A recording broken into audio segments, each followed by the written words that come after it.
ہو جائے نا ایک نعرے پر عمل ہو جائے تو کسی کو کسی کی بخشش کی ضرورت نہیں پڑے گی، خود بخود آدمی بخشا جائے گا ایک نعرے پر۔ وقت آ جائے تو ہم یہ کر ڈالیں گے، وہ کر ڈالیں گے، حضور کے لیے یہ کر۔ حضور نے کبھی نہیں کہا کہ میرے لیے یہ کر ڈالو وہ کر ڈالو، لیکن حضور نے ضرور یہ کہا قرۃ عینی فی الصلاۃ، کہا کہ نہیں کہا؟ حضور نے کبھی نہیں کہا کہ 2 فٹ اچھل کے نعرہ لگاؤ، لیکن حضور نے کہا قرۃ عینی فی الصلاۃ۔ حضور نے کبھی نہیں کہا کہ میرے نام کا جھنڈا اتنا بڑا لے لینا کہ کرنٹ لگے خود مر جانا، کبھی نہیں کہا، لیکن یہ ضرور کہا کہ راستہ چلو تو نگاہیں نیچی کر کے چلو تاکہ کسی کو تکلیف نہ پہنچنے پائے، ہے کہ نہیں ہے؟ اور ہم کیا کرتے ہیں؟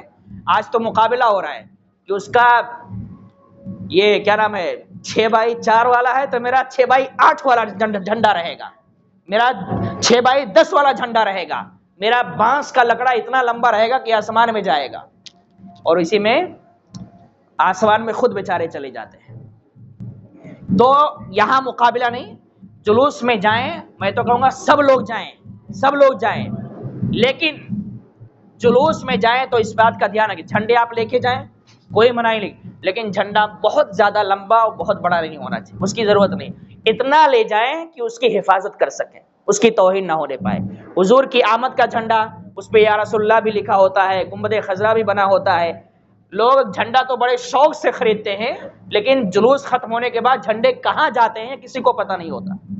اگر ہم اس کی حفاظت نہیں کر سکتے تو ہمیں خریدنے کی بھی اجازت نہیں ہے۔ خریدو، استعمال کرو، لیکن محبت کے ساتھ، ادب کے ساتھ اس کو اپنے گھر میں رکھو اپنے گھر میں، اس کی حفاظت کرو۔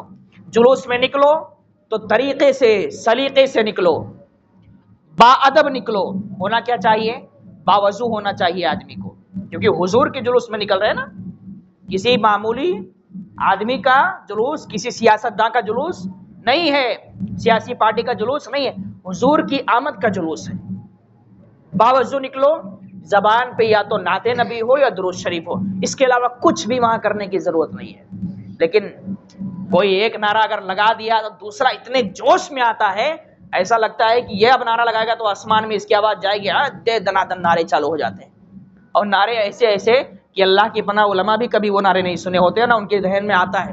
یہ نعرے آج پیدا ہو رہے ہیں جاہلوں سے ہی، نعرے جو پیدا ہو رہے ہیں وہ جاہلوں سے ہی، آدھی روٹی کھائیں گے دین کو بچائیں گے، اور بریانی مل جائے تو ڈکار آنے لگ جائے گا، یہ آدھی روٹی کھانے والوں کا یہ نعرہ ہے۔ بغیر بسم اللہ کے کھانے والے یہ نعرہ لگاتے ہیں کہ آدھی روٹی کھائیں گے دین کو بچائیں گے۔ ہنسنے کی بات نہیں ہے، بات کڑوی بھی ہے اور بات سچی بھی ہے۔ یہ جتنے یہ نعرہ لگاتے ہیں وہ کبھی بسم اللہ پڑھ کے بھی نہیں کھاتے، یہی وجہ ہے کہ دبا کے کھاتے ہیں۔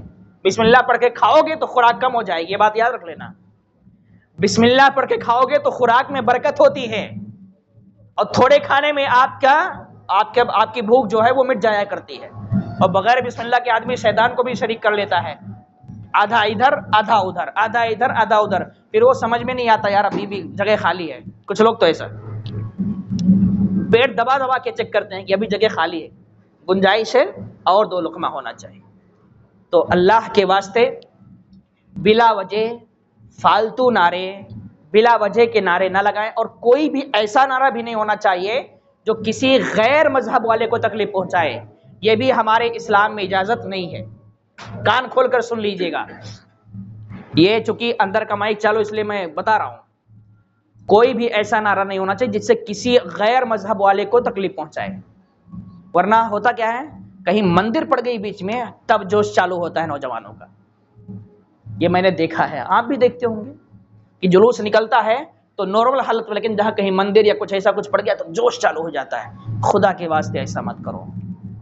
آپ کسی کو اگر انگلی کرو گے تو ظاہر سی بات ہے وہ انگلی کرے گا، پھر اس میں کیا ہوگا، وہ آپ کے مذہب کو، آپ کے اسلام کو، آپ کے دھرم کو الٹا سیدھا کہے گا۔ کوئی کسی کو اکسائے نہیں، ہمارا مذہب نہ اس کی اجازت کبھی دیا ہے اور نہ دیتا ہے اور نہ کبھی دے گا۔ اسلام کی یہ خوبصورتی ہے کہ اس میں جو قانون قرآن حدیث سے بن گیا نا وہی قانون قیامت تک چلے گا، یہ اسلام کی خوبصورتی ہے۔ باقی دنیا کا کوئی بھی قانون، کسی مذہب کا ہو، کسی دھرم کا ہو، یا دنیاوی کوئی قانون ہو، وہ قانون جب بنتا ہے نا تو فی الحال کیا چل رہا ہے، اور ماضی میں کیا ہوا ہے اس کو دیکھ کر بنتا کہ پہلے ایسا ہوا ہے ابھی ایسا چل رہا ہے تو ایسا کچھ بناؤ کہ تبدیل ہو جائے. فیوچر میں کیا ہوگا کسی کو نہیں معلوم. یہی وجہ ہے کہ دنیا کا بنایا ہوا قانون فیوچر میں چینج کرنا پڑتا ہے.